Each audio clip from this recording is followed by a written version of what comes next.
And now, the last word with Rick Casey.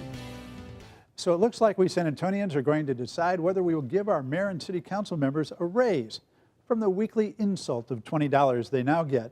The council members for the nation's 7th largest city would make almost as much as the mayor's secretaries. The mayor would make almost as much as an account executive at the city's Convention and Visitors Bureau.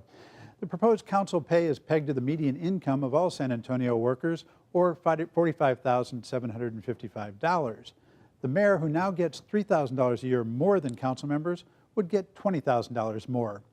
We ought to do it, but not because we think it will bring us a higher caliber of council member. It won't. For one thing, we already have a far more qualified council than the $1,040 annual pay suggests. 7 of the 11 members have master's degrees. The colleges they have attended include Yale and Stanford. One is a retired colonel who worked directly for General Norman Schwarzkopf during Desert Storm.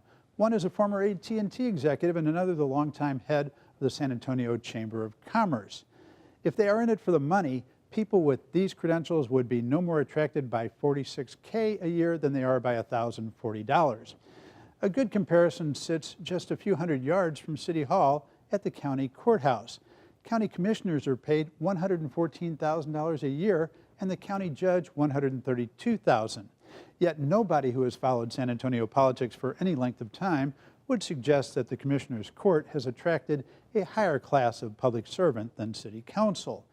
And we shouldn't pay City Council more because we think it will cut down on corruption. A salary of $46,000 hardly puts a politician beyond temptation's reach.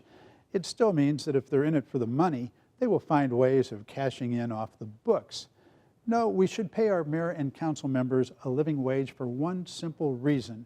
It is the right thing to do. When voters approved the city charter in the early 1950s that set council pay at $20 a week, San Antonio had a population of 408,000. The charter was part of a national reform movement aimed at fighting machine corruption by taking politics out of government.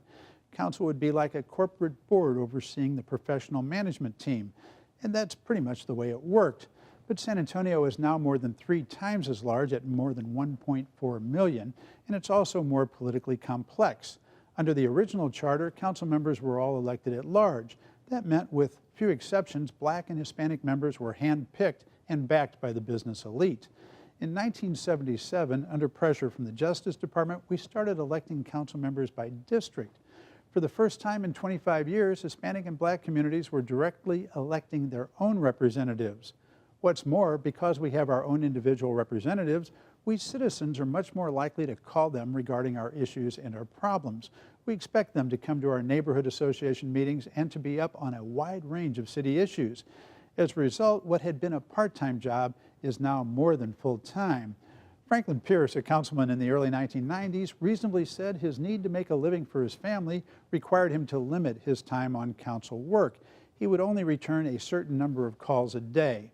He was a one-term councilman. We want our council representatives to work hard for us. As a matter of justice, we should pay them for that work. It's part of being mature citizens of a mature city. I have a correction to make on last week's last word. I said the legislature passed a law allowing conscientious objections to child vaccination in 2007.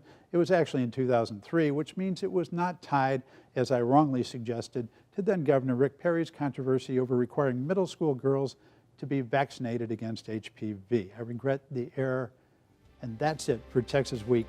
See you next time.